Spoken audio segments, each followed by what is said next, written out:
Has he been everything that you thought he was going to be? Yeah, I think Nick was just a guy that came in and impressed early, and certainly not being here in the springtime like a few of our other guys. He certainly had to play catch up.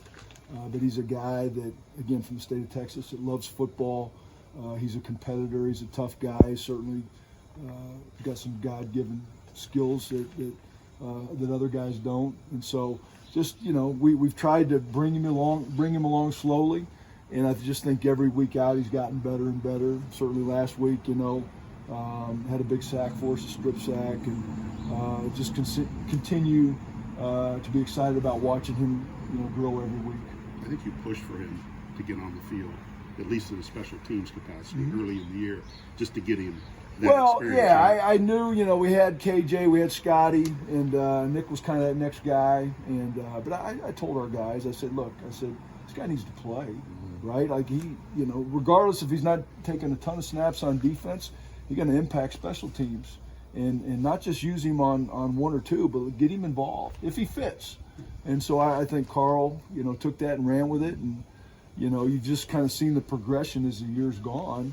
We've just felt more comfortable putting him out there more and more on defense. And Scotty's been a little bit nicked up since the early part of the season. So, like I said, excited about, how far he's come, where he started, where he's at today, but still a ton of room for growing, and excited about his future for sure. Like when you project his future, still at the same position, or can he? Is there something else for him out there? Well, I think moving forward, and again, you don't want to look too far down the road, but it's always about getting your best guys on the field, right? So I think we've trained him at defensive end. He's 260 plus pounds right now, and he's going to do nothing but get bigger and stronger. So I think he's versatile enough to where he could play both edge spots. If we need to, I think we can even bump him inside, and you always want to get as much speed out there in passing situations. So I think there's still a lot of room to grow and be able to use him in different spots and just maximize his skill set. Talk a little bit about some of the guys for sure are going to be back next year. The Joe Stricklands, J.P. Dieter, Cole Brevard, those type of guys. Kind of give us a look at maybe the personnel moving forward. Well, again, just staying at Leo, we know KJ's coming back, and I think Scotty getting healthy here in the off season. He's been out there battling. Appreciate everything that he gives us. And then you got Nick there, and then at 3 technique, we know we've got Pac and Prince coming back, and JP's a guy that's going to figure there. I know he's gotten better each week, just going on the scout team, against our 1s and 2s. It knows, we certainly lose LJ, but you've got Cole and Mo coming back, and then out at end, we certainly lose Jack, but you've got Corday that I think is just taking a big step this year. He's got a high ceiling. You've got Joe Anderson right now that I think Joe hasn't really gotten a whole lot of opportunities, but we saw him play his best football at the end of last season. So, and then being able to move Nick around a little bit, but then there's Joe Strickland at that defensive end spot. I think he's going to battle here in the off season, to move up the depth chart there. So excited about what the offensive guys has told us.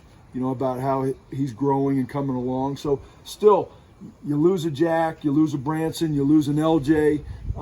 There's a lot of guys that have played football for us that are coming back. And so I think you're going to see the competition piece still be there in all spots. Guys wanting to fight and get on the field. But we're going to have to replace some starters. And so that process of watching guys emerge to see who's going to, win those spots.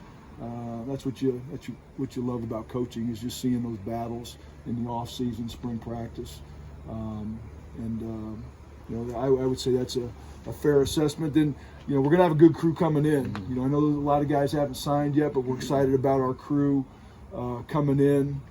On paper, I think that's going to be an excellent group from an addition standpoint. If I'd have told you in August that Mo was going to use a year of eligibility, would you believe me? Based on what we saw in the spring, yeah.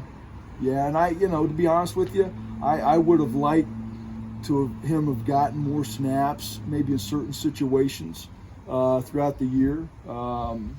But that's that's the nickel and diamond that you do as a coach sometimes when you go back and you look at the video and whatnot. I think he has a lot to give. We've tried to get him in on passing situations because I think he gives us a lot of mobility. As a guy that's in the low 290s right now, he moves the best. He's not the longest guy, but he is very powerful, and I think he uses his wrestling background, his balance, his leverage to his advantage. He's a highly, highly competitive individual. I think, he's not scratching the surface right now. I think you're going to hear a lot about this young man moving forward. What has KJ shown you coming back when he was helped off the field at Wisconsin and really hasn't missed a beat? He's probably, when you look at the numbers of what he's put up, he's been one of your most productive guys on the line, right? What has made this year so special for him? With KJ, I go back to when I first got here back in January 21, right? Like, he was a guy that played a little bit, was probably carrying a little bit too much weight on his frame. He was pushing high 60s, low 70s, doesn't have great length. You look at him today, he's down into the high 50s right now. I think he's every bit as strong. Stronger probably, from that time with Reno. To me, the thing that jumps out about him is just his love of the game of football. He loves to play. He has he's never down. He loves to practice. He just loves to compete. And you look at what he went through last year. He had a high ankle against Nebraska, and he was on the field the next week against Michigan State, basically casted up. You hear the story about the bowl game. I mean, we went almost 3 weeks. We finally come back to school, and his arm's been bothering him. Come to find out, he's had a torn bicep. Guy plays with a torn bicep the whole game. And anyway, unbelievably tough. Going to do everything in his power to be out there week in and week out. And again, I was confident. They said high ankle, he might be 4 to 6 weeks, and he doesn't miss a game. Now, I do think that some people have, just the way that they're made, their genetics allow them to maybe heal quicker than other people. I would probably put him in that category, but he's very, very mentally tough, mentally strong.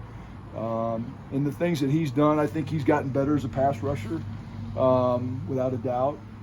And that's not being 100% right now. It's coming off of a knee, just being beat up like a lot of our guys are right now. But love everything about him. Like I said, everybody, I think, kind of sold that guy short a couple of years ago. Like, this guy's just kind of be a spare part maybe for you, and he's been nothing but a guy that we can count on week in and week out, and certainly one of our top players. I know you're busy in the fall, but you got a chance to watch Carl Loftus in the NFL or hear from him at all? A little bit, he's on a great team, number one, and so I think people are probably mistaken if they just kind of look at the stat column, for him, because I know there's other rookies out there that maybe have better numbers right now, and that was similar to when he was here.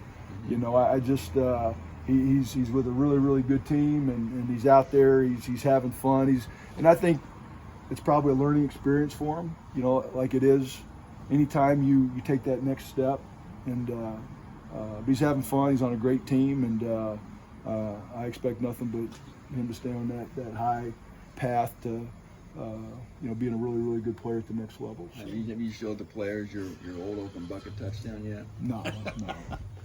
That if it had been any further, I'd have been caught from behind. So all I know is when I got in the end zone, I slipped and fell, and I had a bunch of teammates there to kind of grab me and pull me back up. But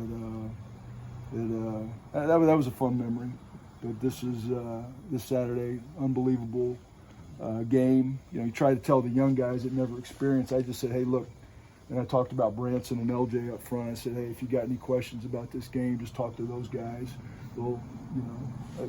Those guys especially. I know Jack, being a senior, he's been involved in a bunch, but guys that grew up in this state, and so I think they just understand it probably a little bit more. And it's a unique game, and all the cliches you throw out the records certainly do that. I mean, I've been involved with it where the team that's supposed to lose doesn't always turn out that way. So we got to bring our A game on Saturday. They're coming off of a good win on the road in double overtime, so they've got a little bit of a resurgence, and we've got a lot to play for. So it'll be a fun afternoon.